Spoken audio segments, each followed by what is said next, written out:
কোরবানির ঈদের আর অল্প কিছুদিন বাকি। ই কমার্স সহ অন্যান্য যে কোনো ব্যবসায়ীরা সারা বছর যা সেল করেন এই 2 ঈদে তার চাইতে অনেক বেশি সেল করে থাকেন। তাই ব্যবসায়ী হিসাবে আপনি যদি এই ঈদের সিজনকে ধরতে চান, এখনই আপনার পূর্ব প্রস্তুতি নেওয়া উচিত, নয়তো আপনি এই ঈদের ব্যবসায়িক সিজনটাকে আর ধরতে পারবেন না।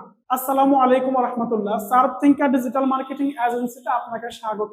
আমি Mohammad Saifur Rahman, digital marketing expert.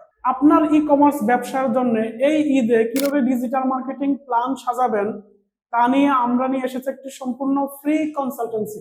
এই ফ্রি কনসালটেশনের মাধ্যমে আপনি জানতে পারবেন ঈদের জন্য কিভাবে আপনার সেলস টিমকে আগে থেকে রেডি করবেন, বিশেষ করে এই সময় বাজেট কেমন হওয়া উচিত, কতটা প্রোডাক্ট সেল করার জন্য কত ডলার বাজেট রাখবেন এবং সেটার প্রপার ক্যালকুলেশন কিভাবে করবেন, প্রফিট ম্যাক্সিমাইজেশন স্ট্র্যাটেজি কিভাবে অ্যাপ্লাই করবেন, অর্থাৎ কিভাবে আপনি কম খরচে বেশি সেল নিয়ে আসবেন, এবং ঈদ পরবর্তী এই ক্লায়েন্টদেরকে কিভাবে ধরে রাখবেন।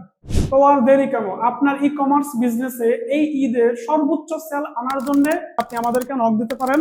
ইনশাল্লাহ আমরা আপনাকে কাঙ্ক্ষিত সার্ভিসটি খুব সহজে দিতে পারবো। ধন্যবাদ।